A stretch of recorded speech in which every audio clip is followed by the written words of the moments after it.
Hello കൂട്ടുകാരെ, എല്ലാവർക്കും സുഖമല്ലേ? അപ്പോൾ 2-3 മുട്ടയും പിന്നെ കുറച്ച് കപ്പലണ്ടിയും വെച്ചിട്ട് പൊളിയൊരു ഐറ്റം ഉണ്ടാക്കിയെടുത്താലോ. നല്ല വെറൈറ്റി ഒരു ഐറ്റമാണ്, ഭയങ്കര ടേസ്റ്റിയാണ് കേട്ടോ.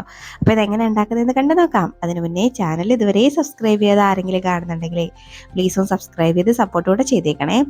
അപ്പോൾ നമുക്കിതെങ്ങനെ ഉണ്ടാക്കുന്നതെന്ന് കണ്ടു നോക്കാം. ഫസ്റ്റ് ഇത് ഉണ്ടാക്കാൻ വേണ്ടിയിട്ട് ഒരു ചെറിയ കൂട്ടൊന്ന് റെഡിയാക്കി എടുക്കണേ. അതിലൊരു മിക്സഡ് ജാറൊന്ന് എടുത്ത് വെച്ചിട്ടുണ്ട്.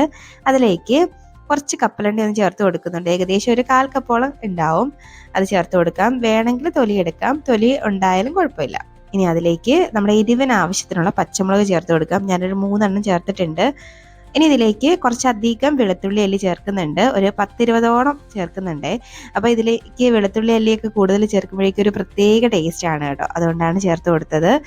ഇനി ഇതിലേക്ക് നമ്മൾ ചേർത്ത് കൊടുക്കുന്നത് മല്ലിയിലയാണ് കേട്ടോ. മല്ലിയില എന്ന് വെച്ച് കഴിഞ്ഞാൽ കുറച്ചധികം മല്ലിയിലയും ചേർത്ത് കൊടുക്കുന്നുണ്ട്.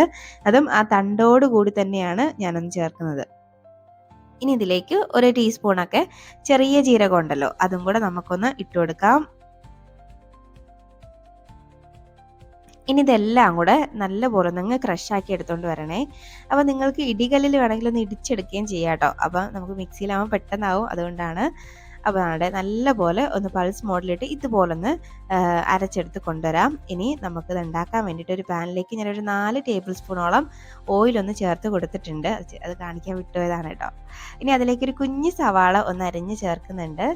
അപ്പം ഇനി ആ സവാള ജസ്റ്റ് ഒന്നങ്ങ് വഴറ്റിയെടുക്കാം. ഒരുപാട് നേരമായിട്ട് കളറൊന്നും മാറ്റേണ്ട ആവശ്യമില്ല.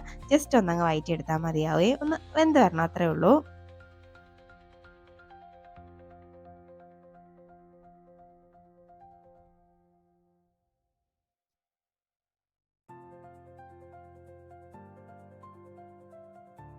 അപ്പോൾ അതാണ് നമ്മുടെ സവാളയൊക്കെ ഏകദേശം ഒന്ന് റെഡിയായിട്ട് വന്നിട്ടുണ്ട്. അപ്പോൾ ഈ ഒരു സമയമാകുമ്പോഴേക്കേ ഇനി നമുക്കിതിലേക്ക് നമ്മൾ നേരത്തെ റെഡിയാക്കി വെച്ചേക്കുന്ന ആ നിലക്കടലയുടെയും ഒക്കെ ഒരു മിക്സ് ഉണ്ടല്ലോ, മിക്സിയിൽ അരച്ച് വെച്ചേക്കുന്നത്, അതങ്ങോട്ട് ചേർത്ത് കൊടുക്കാം.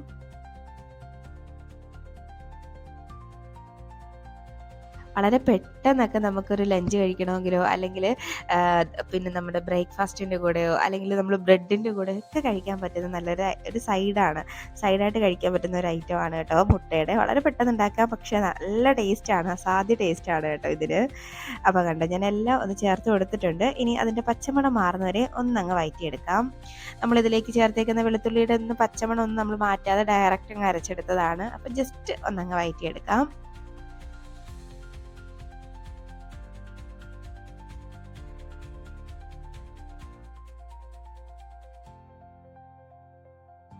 അപ്പോൾ ഞാനൊന്ന് വഴറ്റിയെടുത്തിട്ടുണ്ട്. ഇനി ഇതിലേക്ക് ഞാൻ ആ മിക്സിയുടെ ജാറ് കഴുകി കുറച്ച് വെള്ളം കൂടെ ഒന്ന് ചേർത്ത് കൊടുക്കുന്നുണ്ട്. ഇനി ഒന്നും കൂടെ അങ്ങ് മിക്സ് ആക്കിയിട്ട് നമുക്കിതൊന്ന് നല്ലപോലെ ഒന്ന് തിളപ്പിച്ചെടുക്കാം. അപ്പോഴത്തേക്കിനും പച്ചമുളക് എന്തെങ്കിലും മാറാനുണ്ടെങ്കിൽ അങ്ങ് മാറിക്കോളും. നല്ലപോലെ ഒന്നങ്ങ് തിളപ്പിച്ചെടുക്കാം. എണ്ണയൊക്കെ ഒന്ന് തെളിഞ്ഞ് വരുന്ന ഒരു സമയം വരെ ഒന്ന് തിളപ്പിച്ചെടുക്കാം, ജസ്റ്റ് ഒന്ന് മിക്സ് ആക്കിയിട്ട്. ഇപ്പോൾ തന്നെ നല്ലപോലെ ഒന്ന് തിളച്ച് വന്നിട്ടുണ്ട്. അപ്പോൾ ഈ ഒരു സമയമാകുമ്പോഴേക്ക് നമുക്കിതിലേക്ക് ആവശ്യത്തിനുള്ള ഉപ്പ് ചേർത്ത് കൊടുക്കാം. ഇതുവരെ നമ്മൾ ഇതിലേക്ക് ഉപ്പൊന്നും ചേർത്തിട്ടില്ലായിരുന്നു. അപ്പോൾ ഉപ്പിട്ട് കൊടുത്തിട്ട് വീണ്ടും നല്ലപോലെ ഒന്ന് മിക്സ് ആക്കി കൊടുക്കാം.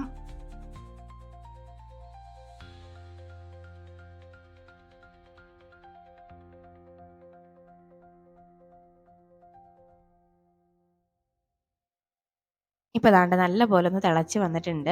അപ്പോൾ ഈ ഒരു സമയമാകുമ്പോഴേക്കും ഈ ഒരു മിക്സ് ആ പാനിൻ്റെ എല്ലാ ഭാഗത്തും ആകുന്ന രീതിയിൽ ഒന്ന് വെച്ച് കൊടുത്തിട്ട് ഇനി ഇതിലേക്ക് നമുക്ക് മുട്ട പൊട്ടിച്ചൊഴിക്കാം. അപ്പോൾ നിങ്ങളുടെ ഇഷ്ടത്തിനനുസരിച്ച് എത്ര മുട്ട വേണമെങ്കിലും എടുക്കാം. ഞാനിവിടെ ഒരു 3 മുട്ട എടുക്കുന്നുള്ളൂ.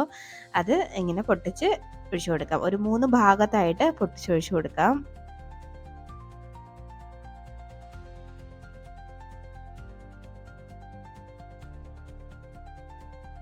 ഇനി ഈ മുട്ടയ്ക്ക് വേണ്ടുന്ന ആവശ്യത്തിനുള്ള ഉപ്പ് മുകളിലൂടെ കുറച്ചങ്ങ് വിതറി ഇട്ട് കൊടുക്കാം.